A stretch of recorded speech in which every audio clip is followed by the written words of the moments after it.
À une époque où tout va vite, où une information nouvelle chasse la précédente et où tout disparaît dans les poubelles du numérique, les archives papier nous rappellent que le monde n'a pas débuté avec Facebook. Bonjour, je suis Denis Dupont et je m'égare souvent avec plaisir dans les archives de l'Indépendant. Suivez-moi, les surprises ne manquent pas, la preuve par le son. Ah, le joli temps des colonies de vacances. Si la chose est passée de mode, dans les années 70, la jeunesse du département se retrouvait en montagne pour passer l'été au frais. Les parents avaient la possibilité de venir voir les enfants, notamment pour la fête nationale. Quelques jours avant le 14 juillet 1970, l'Indépendant publiait une photo de tous les gamins et leurs moniteurs, sous le titre « Les enfants de Yo et Bajande attendent leurs parents pour le 14 juillet ». Après un excellent voyage, les colons des premières sessions se feront une joie d'accueillir leurs parents pour le 14 juillet. Ils espèrent que le feu d'artifice qu'ils ont commandé à Lyon sera en place pour ce grand jour. À défaut, les applaudissements des enfants et les jolies cravates des moniteurs remplaceront les bombes et les belles bleues. S'il y avait grève des transports, rien ne serait perdu et le feu d'artifice aurait lieu plus tard. Dès la première semaine, 15 grandes filles de Yo ont fait un pèlerinage à Nurles par le col de Fenestrelle. Quant aux adolescents de Bajande, ils ont déjà campé sous la tente, au-dessus de Sainte-Léocadie.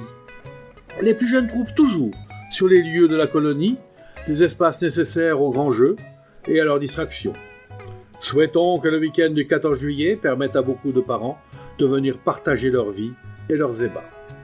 Et le secrétariat de communiqué a mis de l'œuvre pensée à la seconde session qui commencera le 28 juillet.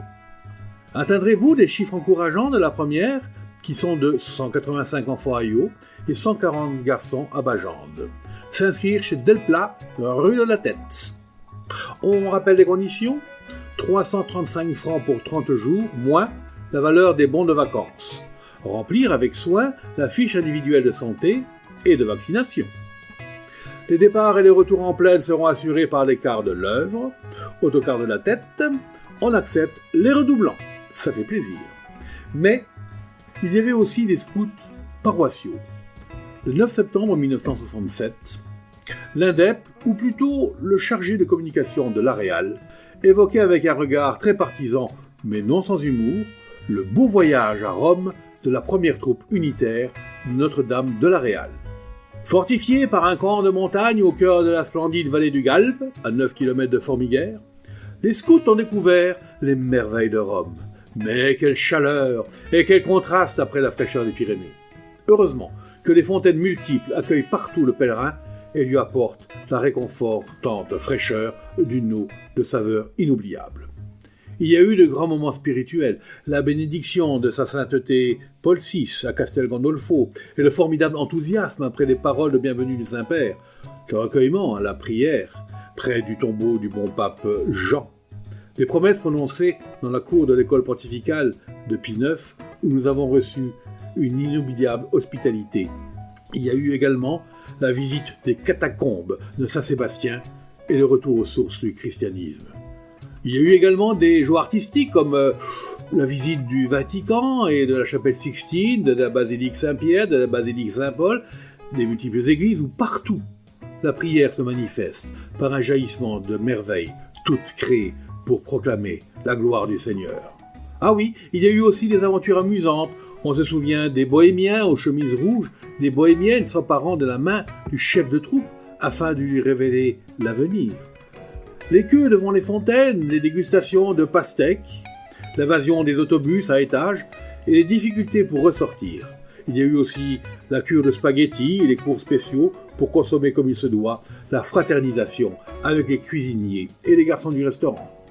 Les multiples contacts humains avec la population civile et soldats avec la Birra Grande des chefs, l'étonnement des Anglais et des Américains au restaurant, lorsque, avant chaque repas, la troupe, debout, chantait le Bénédicté et clamait son traditionnel « Bon app, pétit !»